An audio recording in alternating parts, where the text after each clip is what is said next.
এজন্য আমরা দেখতে পাই সর্বপ্রথম কৃষিকাজ কে করেছেন? আদম আলাইহিস সালাম। সর্বপ্রথম কৃষক কে ছিলেন? আদম আলাইহিস সালাম। এজন্য কৃষকদেরকে আমরা গালি দিব, তাদেরকে কটূক্তি করব। কৃষকের মেয়ে বিবাহ করা যাবে না, ছেলের সাথে মেয়ে বিবাহ দেওয়া যাবে না, কৃষকদেরকে অবমূল্যায়ন করা যাবে না।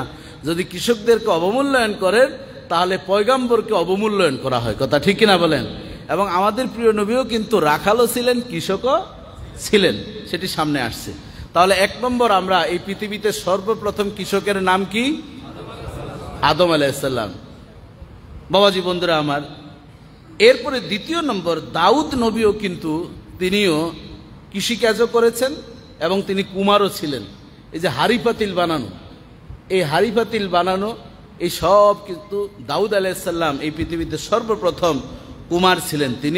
তিনি হাড়ি পাতিল বানাতেন। কিভাবে বানাতেন সেটা আল্লাহ তাআলা সূরাতুল সাবার মধ্যে বিস্তারিত আলোচনা করেছেন। তার মধ্যে ছোট্ট একটা আয়াত, 10 নম্বর আয়াতটা আমি আপনাদের সামনে নোট করেছি, সেটি উপস্থাপন করব। আল্লাহ তাআলা বলেন, ও আলান্না লাহুল হাদিদা আনি আমাল সাবিগাতিন ওয়া কাদ্দারা।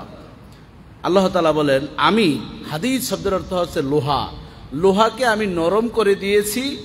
কিসের জন্য? আনি আমাল সাবিগাতিন, যাতে করে প্রশস্ত বর্ম তৈরি করতে পারে বা পাতিলের কড়াসমূহ তৈরি করতে পারে, পাতিল তৈরি করতে পারে।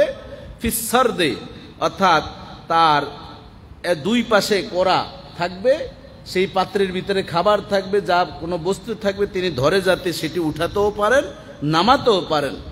সেভাবে দাউদ আলাইহিস সালাম লোহাকে টাচ করতেন।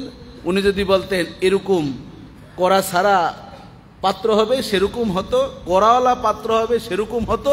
কুঠারের প্রয়োজন ছিল, তিনি স্পর্শ করতেন, আল্লাহ তাআলা কুঠার বানিয়ে দিতেন। আল্লাহ তাআলা বলেন, ওয়া আমিলু সালিহান ইন্নী বিমা তা'মালুনা বাসীর, কাজেই তোমরা নেক আমল করো, তা'মালুনা বাসীর, আল্লাহ তাআলা তোমাদের সেই নেক আমল কে কোন উদ্দেশ্যে করছো সবকিছু জানেন কে? আল্লাহ। আল্লাহ তাআলা লোহাকে দাউদ নবীর জন্য আমাদের কাছে যেরকম টিস্যু পেপার যেমন নরম, তুলা যেমন নরম, দাউদ নবীর জন্য আল্লাহ তাআলা ওই লোহাটাকে এরসও আরো নরম করে দিয়েছিলেন। জোরে জোরে বলেন সুবহানাল্লাহ। কোন কোন তাফসীরের কিতাবে এই আয়াতের ব্যাখ্যায় আসছে, আমরা যেমন বাচ্চারা কাদা মাটি দিয়ে ঘর বানায়, হাড়ি পাতিল বানায় কি বানায় না? শহরের বাচ্চারা এখন কাদার পরিবর্তে আরেকটা কি যেন, এটা সুন্দর একটা নাম আছে, যা ইচ্ছা তাই বানাইতে পারে, টানাটানি করে রাবারের মতন। তো সেটা আমাদের শহরের বাচ্চাদের জন্য। তো দাউদ আলাইহিস সালামের জন্য আল্লাহ তাআলা সেভাবে লোহাটাকে ওরকম নরম কাদার মতন বানিয়েছেন, সেভাবে তিনি পাত্র তৈরি করতেন এবং ওই পাত্রে তিনি কৃষি জাতীয় বিভিন্ন খাবার সেখানে তিনি তৈরি করা, বানানো, এটা তার একটা হবি ছিল।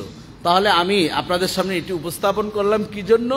যে দাউদ নবীও তিনি এই লোহার মাধ্যমে পাত্র তৈরি করেছেন এবং কৃষি পণ্যগুলো জীবন